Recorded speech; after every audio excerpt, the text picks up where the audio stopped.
On s'envoie à Danny Dubé maintenant, qui est également au Centre Bell, non loin de la salle de presse où André Markov rencontre les journalistes actuellement. Danny, comment ça va? Très bien, très bien. Toi, je sais? Très bien. Alors, c'est pas généralisé, mais il y a une majorité de matchs où la deuxième période coule, fait très mal aux Canadiens. Hier, ça a commencé en première, là, quand même. Tu marques rapidement le premier but. Tu es à la maison, dans ton château fort, contre un adversaire qu'en principe, tu détestes, avec lequel tu entretiens une bonne rivalité. Tu le laisses en scorer 4 de suite, sans même réagir. C'est un peu embêtant, Danny, non? Ben, c'est pas mal embêtant. Je te donne le chiffre déjà, là, 42 buts sur la totalité des buts accordés par le Canadien de Montréal. 42 buts sont arrivés sans riposte, en rafale, soit en paquet de 2, en paquet de 3 et même en paquet de 4. Là, donc, c'est quand même assez difficile de jouer du hockey de rattrapage dans de telles circonstances. Donc, déjà, ça, au départ, c'est un problème.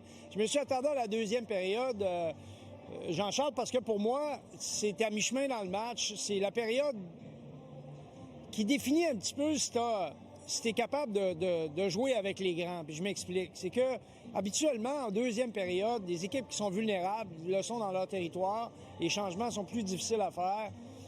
Donc, ça a à voir avec la manière qu'on défend. Dans le premier mois de l'année, mois d'octobre, regardez ça, c'est 10-10 les buts. Donc, on est au coude à coude entre les buts pour et les buts contre.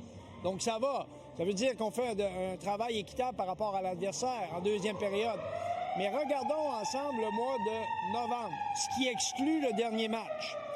Le mois de novembre, le Canadien a marqué 14 buts, en a accordé 26 à l'adversaire. Et au total, dans le mois, là, juste comme ça, là, Jean-Charles, juste comme ça, là, le Canadien en a donné 52 dans le mois, puis 26 seulement dans une période. Aïe, aïe. D'après moi, il y a un problème là. Oui, il y a un problème assez marqué et assez majeur. Oui. Certains ont identifié hier la défaite comme étant celle de Sam Montembeault. Je trouve ça un peu simpliste, honnêtement, là, parce que à la quantité d'occasions, d'erreurs, d'assignations dans le tiers défensif et d'occasions en or que l'on offre à l'adversaire, à un moment donné, en même temps, Sam n'a pas marché sur les eaux hier, là. Il n'a pas fait de miracle. Non. Et souvent, quand un gardien fait des miracles, une équipe va voir ses statistiques victoire-défaite être dopées. Hier, on aurait pu arracher un point si Sam fait 2 arrêts déterminants de plus. Ça n'a pas été le cas. C'est rarement le cas cette année. Non. Mais c'est une erreur de penser que le gardien est responsable de la défaite d'hier, Danny, là. Oui, tu sais, à un moment donné, là, je te l'ai dit, on travaille ensemble. Ça fait que tu vas m'entendre radoter une couple de fois. C'est comme ça.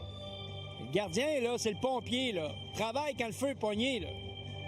S'il n'y a pas de feu, il travaille pas, là. Tu sais, regarde ses affaires, prépare ses affaires, l'échelle, un peu de tout, mais il travaille pas. Mais... Donc, et, hey, on salue tous les gars dans les casernes de Montréal, des fidèles de JC, à cette heure-ci d'ailleurs, quand il n'y a pas de feu nulle part, évidemment. Si tu travailles pas de la même façon. Ça, c'est sûr. Fait que, écoute, je regarde les fiches des deux gardiens. J'ai calculé la fiche, mais seulement en deuxième période. Je te dis que la moyenne, le pourcentage d'efficacité au total dans la Ligue nationale, tu prends les 16 meilleurs gardiens, tu arrives au 16e, tu es à peu près à 880 d'efficacité. OK? Là, nos deux gardiens, tu vois les fiches, là, écoute, dans le cas de Dobèche, c'est affreux, là, c'est 807 d'efficacité. Fait que pour moi, tu sais, il y a quand même... Oui, mais Samuel joue pas bien, puis c'est le vétéran, il devrait jouer mieux, là. Mais on a définitivement un problème. Et sur le but de Sanderson, c'est là où le bas blesse, parce que il est mal positionné, il n'y a pas le patin appuyé sur son poteau, ce qui fait que latéralement, il est agenouillé puis il peut pas bouger.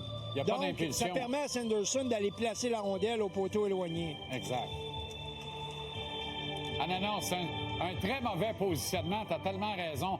Il n'y a aucune impulsion. Le fameux T-push n'est pas là parce que il est extérieur à son cadre. Et ça arrive très, très souvent.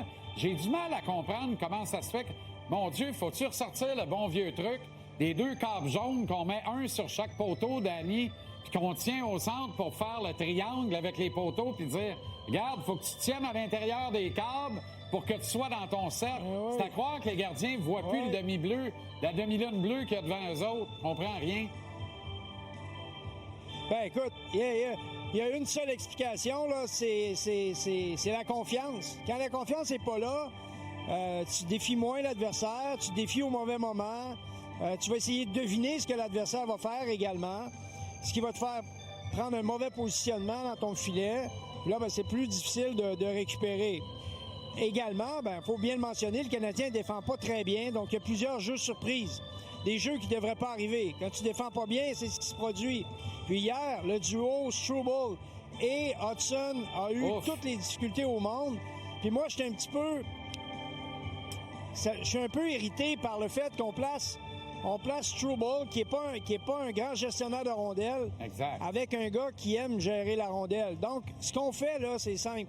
On met la pression sur le moins bon des deux pour qu'il se débarrasse de la rondelle. Plus souvent qu'autrement, lorsqu'il donne la rondelle à son partenaire de jeu, et il le place en situation vulnérable.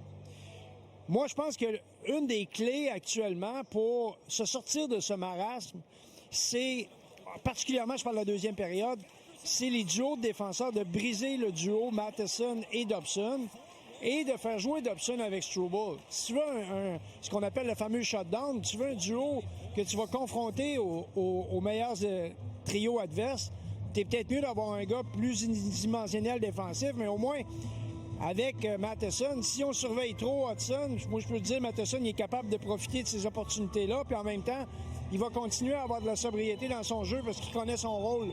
C'est pas lui le joueur offensif des deux, mais s'il y a une opportunité, il va l'utiliser ou il va en profiter. Fait que moi, je pense que d'avoir un défenseur qui est capable de patiner avec la rondelle sur chaque duo, mais surtout un gars qui est capable de compléter le travail d'Hudson, ça va devenir essentiel.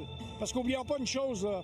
Tu regardes les défenseurs vedettes dans la Ligue nationale, ils ont tous trouvé un partenaire idéal.